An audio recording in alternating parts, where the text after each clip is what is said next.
একটা কথা বলছি, শুনে হয়তো আপনি হতভম্ব হতে পারেন, তাই আগে সাবধান করে দিচ্ছি। শাকিব খান আর আফরান নিশো বাংলাদেশের দুই ভিন্ন ভুবনের সুপারস্টার, যাদের মাঝে নাকি তুলনা টানাই ভুল। তাদের দেখা গেল একসাথে একই মঞ্চে একই গানে পারফর্ম করতে।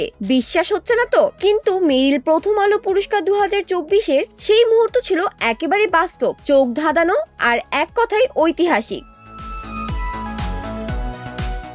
তুফান সিনেমার জন্য এবারের পুরস্কারে শাকিব খান জিতলেন সেরা চলচ্চিত্র অভিনেতার সম্মান। এটি তার ক্যারিয়ারের নবম মেরিল প্রথম আলো পুরস্কার। অথচ এমন একটি বিশেষ সন্ধ্যায় আলোচনার কেন্দ্রে ছিলেন না শুধু তিনি একাই, কারণ একই স্টেজে তাকে দেখা গেল সেই আফরান নিশোর সঙ্গে, যাকে ঘিরে বছরের পর বছর ধরে চলে আসছিল সোশ্যাল মিডিয়া ভিত্তিক তুলনা, ভোট, আলোচনার ঝড়। কে বেশি জনপ্রিয়, কে ভালো অভিনেতা, কে আসলে ভবিষ্যতের রাজা।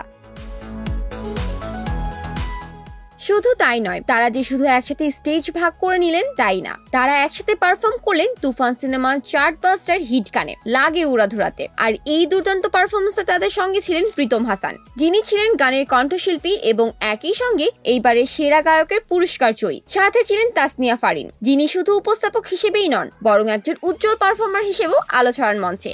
এই মুহূর্তটা যে কেবল তারকাদের নিয়ে ছিল তা নয়, এটা ছিল দুই ভুবনের মধ্যে সেতু বন্ধনের একটি নিখুঁত প্রতীক। একদিকে চলচ্চিত্রের মেগাস্টার, অন্যদিকে ছোট পর্দা থেকে সিনেমার দিকে পা বাড়ানো বস। দুজনেই দাঁড়িয়েছিলেন দর্শকদের সামনে, কোনো প্রতিযোগিতাই নয়, বরং সহমর্যাদার বার্তা নিয়ে। অনুষ্ঠানের সূচনা করেছিলেন আফজাল হোসেন, যার প্রতিটি সংলাপ ছিল রুচিশীল ও গম্ভীর। পরে মঞ্চে আসেন নিশো ও ফারিন। উপস্থাপনায় তারা আনেন এক নবীন ছন্দ, একটি প্রাণবন্ত গতি, আর অনুষ্ঠান শেষে আলো জ্বালিয়ে যান শাকিব খানের সেই তুফানি পারফরমেন্স। এবারের পুরস্কার জয়ীদের মধ্যে আরো ছিলেন সেরা গায়িকা দিলশাদ নাহার কণা, সেরা নবীন অভিনয় শিল্পী ফারুক আহমেদ রেহান, সেরা টেলিভিশন অভিনেত্রী তানজিম সাইয়ারা তটিনী। কিন্তু সব পুরস্কার, গ্ল্যামার, আলো সবকিছুর ঊর্ধ্বে উঠে আলোচনার কেন্দ্রে যে ফ্রেমটি জায়গা করে নিয়েছে সেটি হলো শাকিব খান আর আফরান নিশোর হাস্যোজ্জ্বল মুখ একসাথে দাঁড়ানো সেই মুহূর্ত, যেখানে ফ্যানরা বছরের পর বছর ধরে যুক্তি, তর্ক, ভালোবাসা দিয়ে একে অপরের পক্ষে দাঁড়িয়েছে। সেখানে এই দুই তারকার একসাথে মঞ্চে আসাটা ছিল যেন একটি শান্তির পতাকা উড়িয়ে দেওয়া। আমরা প্রতিযোগী নই, আমরা সহযাত্রী। এমন দৃশ্য মানুষ ভুলবে না, কারণ শাকিব খান ও আফরান নিশো একসাথে মানে কেবল দুই তারকা নয়, দুইটি যুগ, দুইটি ধারা, দুইটি দর্শক গোষ্ঠী এক ফ্রেমে এসে দাঁড়ানো।